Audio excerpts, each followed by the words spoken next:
राम राम पाहुणं. एवढं उन्हात तानाचं कुठं चालला सा? हे चंदनपुरी गावदेवीचा उत्सव आहे तत. उत्सवाला चाललाय वय? नाही, आता काम पाहिजे म्हणून चाललोय. थत काम मिळेल बघा तुम्हासनी. बानुबाई म्हणून हाय थत. मॉप मेंढर आहेत तिच्याकडं. बरं झालं सांगितलं सा. पर कुठलं पाहुणं म्हणायचं?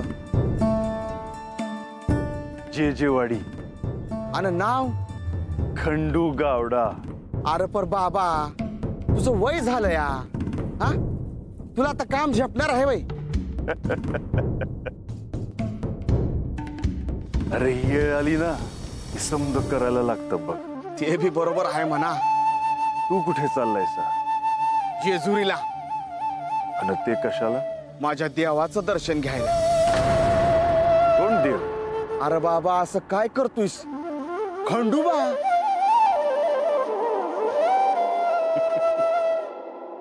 अरे परत देव जेजुरीत आहे का? हाय. देव कुठं जातोय आमासनी सोडून? देव भेटला म्हणजे देव पावतो का? हा? देव आपल्या आत बघायचा. तुम्ही म्हणताय ते बी बरोबर आहे. बरं, आमच्या खंडोबाचं रूप डोळं भरून बघितल्या बगर डोळं नाही भरत माझ. काय दिसतोय माझा देव. रांगड रूप, डोक्यावर पगडी, चांदोबा, हातात खंडा, गळ्यात घंटाची माळ, पायात तोडा. आहा, काय रूप आहे माझ्या खंडोबाच. अरे तुझ्या मनात आहे देव. नाही गेलास जेजुरीला तरी चालेल. बर, चंदनपुरी गाठतो. राम राम.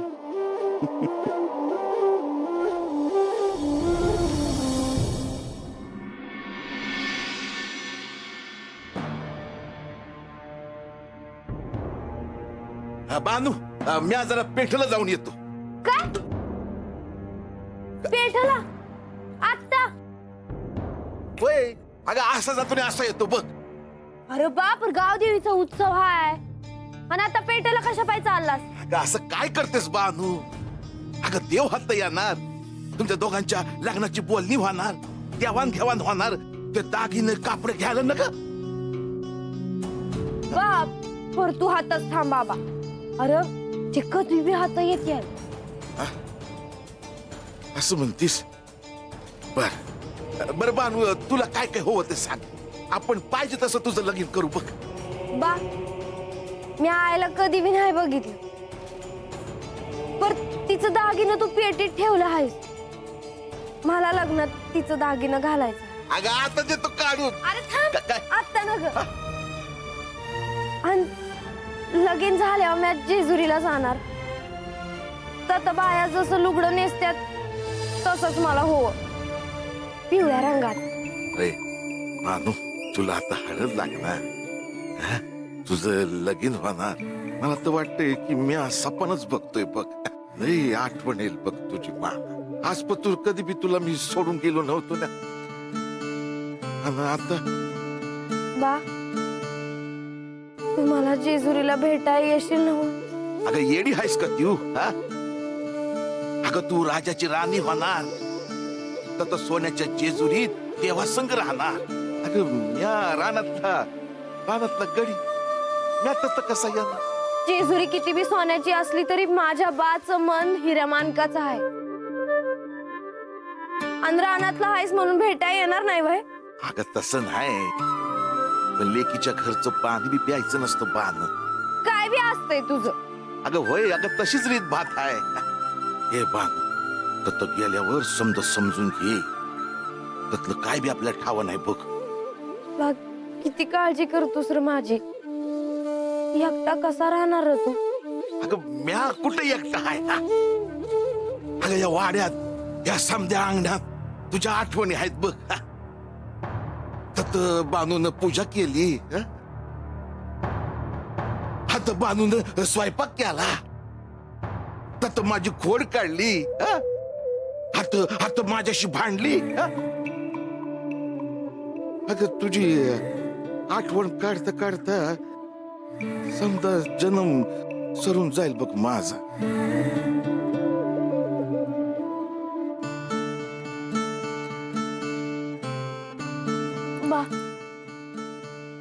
नाही जायची तुला सोडून.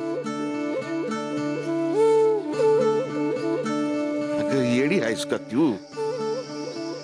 अगं जगाची ही रीतच आहे.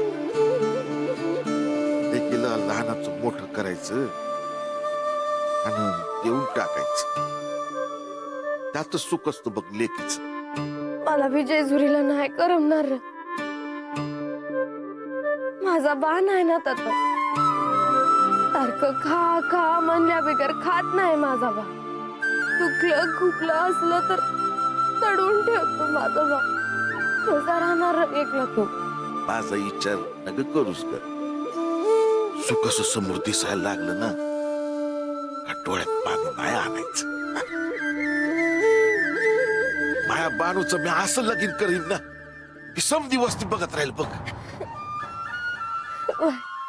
आजा ए बानू, अगं समधी वस्ती जमली हाय तत आणि तुम्ही आता बोलत बसला वय.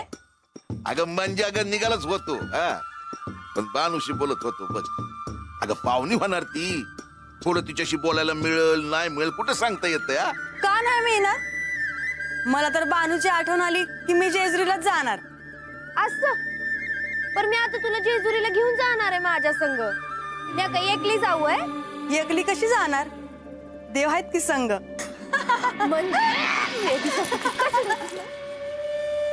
चल बाहेर. नाही. हा अरे देवीचा उत्सव आहे. नाही आला तर देवी कोपण. माझ्या देवीचा नाही तुझाच कोप झालाय. हा अरे काय बोलतो कळतं का तुला? बाई हा भानुसंग लग्नाची चांगली बैठक झाली होती, पण तुझ्यामुळे मोडली. हा नाहीतर आज जोडीनं देवीच्या पाया पडाय गेलो असतो. बानू हिथं नांदाय आली असती, सुखानं संसार चालला असता आमचा. 4 घास खाल्लं असतं तिच्या हातचं, पण तुझ्यामुळे लगीन मोडलं. रंगा वाई खरं तीच बोलतोय, खोटं बोलतोय म्या? वांडावर. अरे वस्तीवरल्या एका पोरीचं मन जित्ता येईना तुला. आणि जिनं तुला जन्म दिला तिला नाव ठेवतोय ना. असा वागलास तर कोण पोरगी दिल वय तुला? हा नाहीतरी वस्तीवली समधी बाया बापडी मला नावं ठेवत्यात, आणि तू बी असंच म्हण. एक सांगून ठेवतो, मी लगीन करीन तर बानू संगच. एवढा तोंडावर पडला तरी तू अजून तुझ्या लेकाला ओळखलं नाहीस. नाही बानू संग लगीन करून तिला या घरात आणली तर नावाचा रंगा नाही. होय ना. मग डोसक थंडगार ठेवा. जातोच डोसकं खाऊ नका माझं. डोसक खाते? डोसक खाते? माझ्या मुरा आवाज लावून बोलशील ना तर उलटा टांगून ठेवीन आड्याला. समजलं? हा झाला आता बाहेर. माझ्या सारख्या पुण्यवान माणसाचा तुझ्या पोटी कसा जन्म झाला ती त्या खंडोबालाच ठाऊ.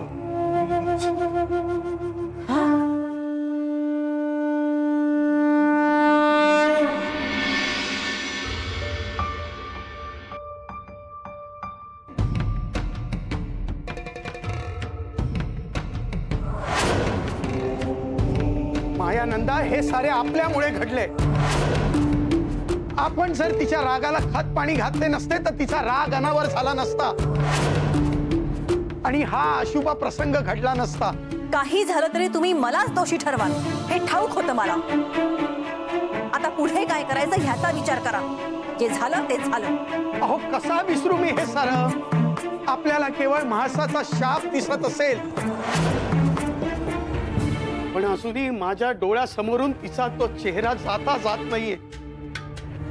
जेजुरीच्या पटांगणातील तिचे ते विराट रूप पाहून डोळेच विस्फारले होते माझे. एक क्षणभर तर मला धडकीच भरली होती. साक्षात देवीच माझ्या समोर उभी आहे असे वाटत होते मला. काय ते रूप, काय ते तेज, काय तो क्रोध. डोळ्याचे पाते लवते न लवते तोच तिला अष्टभुजा आल्या. आकाशापर्यंत ती मोठी झाली. अहो हा सारा प्रकार काय चालला आहे मला समजेनासा झालाय. मायानंदा, अहो गत जन्मीचे पुण्य असल्याशिवाय असे अपत्य पोटी जन्माला येत नाही. आपल्या माणसामध्ये काहीतरी अद्वितीय शक्ती असणार असे मला आधीपासूनच वाटत होते. अहो, तो स्मशानातला प्रसंग आठवा, किंवा तिच्यावर उपचार करण्यासाठी दैत्य जेव्हा धन्वंतरीच्या रूपात आला होता तेव्हा त्याला पळवून लावताना तिच्या आधी खोलीतून सिंह बाहेर पडल्याचा वास झाला होता आपल्याला. आणि जेजुरीत बानूला पहिल्यांदाच पाहून माळसाने स्वतःची शिळा करून घेतली, हेही मी विसरलेले नाही. मायानंदा, आपल्या पोटी जणू देवीने जन्म घेतलाय असे वाटते मला. अहो, या साऱ्याचं आश्चर्य मलाही आहेच, पण मी जे काही केलं ते आईच्या मायेपोटीच केलं. मी असं काही वागेल याची खरंच मला कल्पनाही नव्हती. पण रागाच्या भरात आपली माळसा तिच्याच नवऱ्याला असा शाप कसा देऊ शकते? भले त्यांची चूक झाली असेल, पण तिचे हे वागणे बरोबर नव्हे. एक गोष्ट मात्र खरी, कुणी किती काही बोलू दे, पण ह्या साऱ्यात खंडेरायांची काहीतरी निराळी बाजू असणारच, आणि आपण ते समजून घ्यायला हवी. श्री महादेव माझे आराध्य आहेत. ते कधीही कोणतीही चूक करणार नाहीत. त्यांच्या प्रत्येक गोष्टीला काही ना काही अर्थ आहे, जो आता आपण समजू शकत नाही.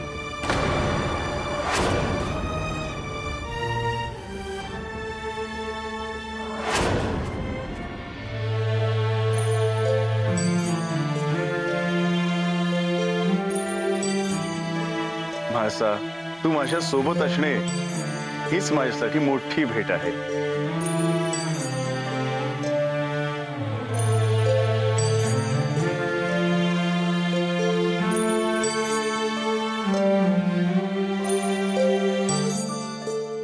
मला भंडारा लावला की मी सजतो.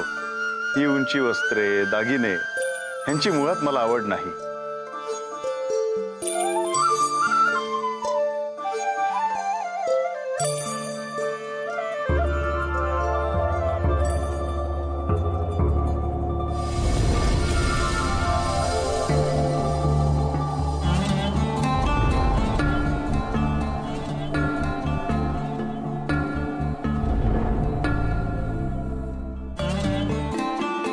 माझी अशी इच्छा आहे की राज्यसभेत तू स्वतः न्यायनिवाडा करावास.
माझे सर्वस्व होतात तुम्ही तुम्ही असे का वागलात माझ्याशी का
त्या उत्सवात लगीन व्हाया पाहिजे होतं माझं. वय मावशे रंगा म्हणतोय ते बरोबर आहे. या उत्सवात बानू संग लगीन व्हाय पाहिजे होतं त्याचं. उतावळा नवरान गुडघ्याला बाशी. अरे लगीन व्हायचं राहतंय वय तुझं. आज ना उद्या होईलच की. आज न उद्या करता करता कॅस पांढर व्हायची येळ आली माझी. आता काय पाया पडू का काय बानूच्या. ए तू नगच काय करीस मागच्या वेळेला बघितलं काय केलंस तू.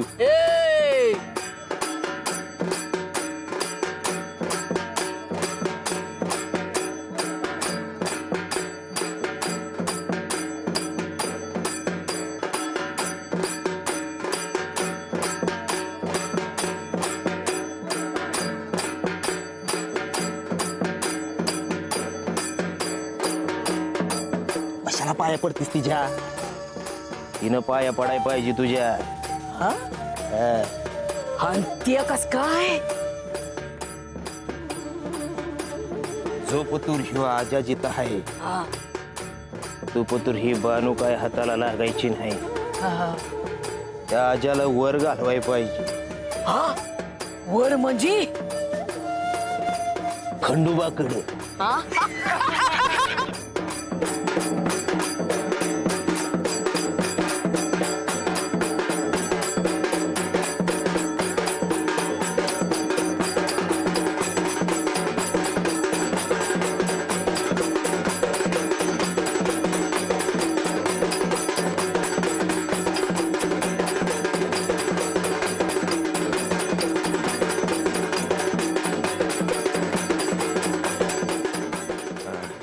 आबा काय म्या काय म्हणतो.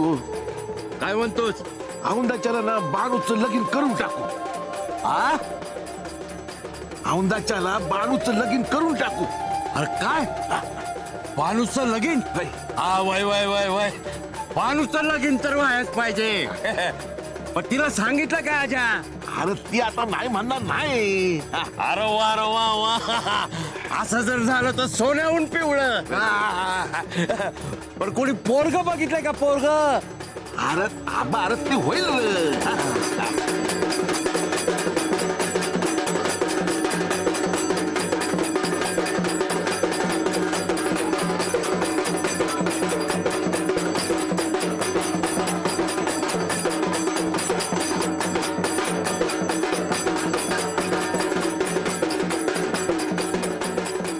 बानू जर लागल्याला तयार असेल तर आता लगेच करून टाकू लगीन.